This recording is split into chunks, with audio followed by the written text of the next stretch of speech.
Hello and welcome everybody. Welcome to Rambles TV. And what I have for you today is the wonderful Timebox Evo. You need this thing. It has a clock, it tells fortune, and it has a wonderful pixel display. You need this, you want this, so pick up the phone and call 555-555. Call us and call us now.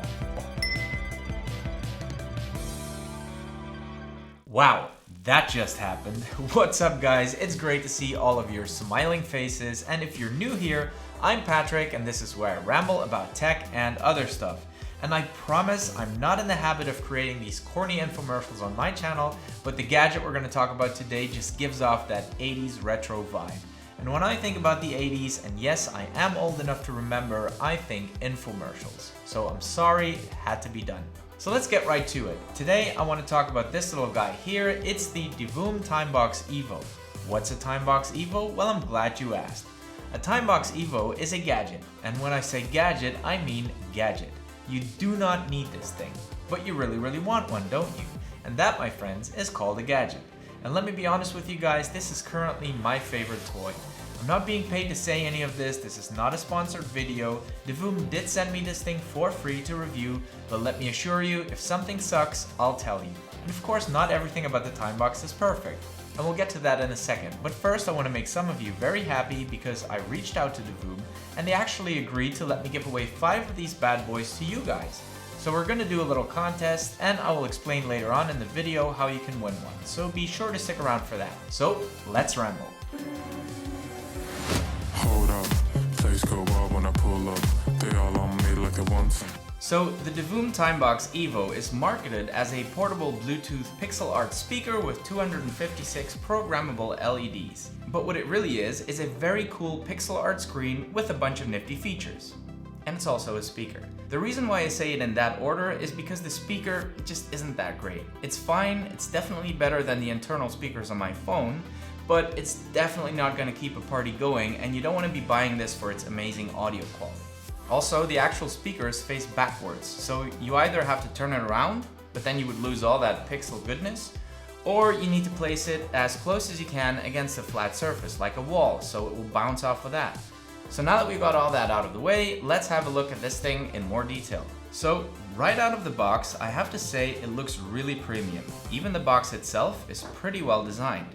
Inside the box you will find the unit itself, a little manual which you probably won't need because it's pretty self-explanatory, and a USB-A to USB-C charger. Yes, you heard it right, it's charged via USB-C. Apple, if you're watching, take notes. The Divoom feels heavier than I expected, and it has this rubbery finish all around, which makes it feel really sturdy and very premium. On the right side, there's the power button to switch it on and off, and on the top there's a couple of physical buttons. First, there is a button that lets you record and play back your voice. It's supposed to be a voice memo, but to be honest, I find it pretty useless. Then there's the volume up and the volume down buttons. There's a timer, which can be pretty useful, and lastly we have a button that lets you switch between the different channels. And while those buttons are very nice, the best way to operate the Divoom is by using its companion app. And I have to say this works really well. Adding the device is super easy via Bluetooth, or you can add it via Wi-Fi if you prefer. You can rename the device to whatever you want and voila, you're done. Once you're connected, you create an account and the possibilities are endless. There's an entire community of pixel artists out there creating awesome designs for this thing. So you can find still images or dynamic ones, and since the community is pretty large, you can find just about anything. Personally, I like the vintage stuff like the Atari or the Apple logo or some old school Nintendo stuff, because it just really suits the pixel art look. But you can also look for more current stuff. There's a good chance somebody made a pixel design, and if they didn't, you can make it yourself. You can create pretty much anything, from simple designs to entire animations. As soon as you touch the screen, it'll show you what you're drawing in real time. You can make all kinds of adjustments, and you can even snap a picture of something and it will convert it into pixel art. Okay, you can't really tell what it is, but it's there. It has a text editor, so you can have it display a word or a sentence. You can paint by numbers if you really get bored. And there's a DJ mixer, which is kind of like a loop deck that translates onto your screen. You can chat with other users if that's what you're into, and of course you can set an alarm. There's a sleep time mode, which lets you choose some sounds and ambient screen to help you get to sleep. There's a planner that lets you set reminders and choose a bit of pixel art to go with it, and you can even play little games like Tetris. There's a countdown meter, which is essentially a timer, which could come in handy, and there's a little noise meter so you can finally prove that your snoring really isn't that bad. It has a scoreboard, which lets you keep track of your amazing accomplishments in sports, or if you live in my house, you can keep track of the farting contest you just started with your 5-year-old dog. One really cool feature though is that you can set it up to show your notifications as they come in on your phone. In terms of channels, there's a clock channel, which does exactly what you think it does, a lighting channel that lets you pick ambient colors that fill the screen, a cloud channel that rotates different themes, VJ effects, which is just a collection of funky animations, and a visualizer that shows you what song you're playing and moves along to the music. And finally, you can set up a custom channel where you can pick your favorite designs and upload them to your device to rotate. The downside is that it rotates between the different designs really quickly, and I haven't found a way to slow that down. So Divoom, maybe you can fix that. There's a music menu which has a bunch of radio channels, but I don't really see myself ever using that.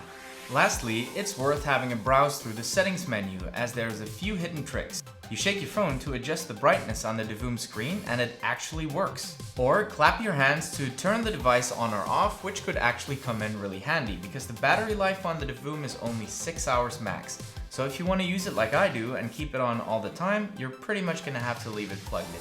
So to circle back to what I was saying in the beginning of the video, you don't need this thing, but you just want it. It's just a really neat little accessory that looks cool in pretty much any space. And for us YouTubers, it's the perfect thing to have in the background, so that even when I'm boring you to death with my ramblings, there's still something cool happening behind me. The Divoom isn't super expensive. You can get it off Amazon for a little under 50 bucks. There's a link in the description below if you want to pick one up. If you want one but you don't want to pay for it, today's your lucky day, because we're giving away 5 of these units, and thanks once again to Divoom for doing that. All you have to do is be subscribed to this channel, like the video, and tell me in the comments why you'd like to win one.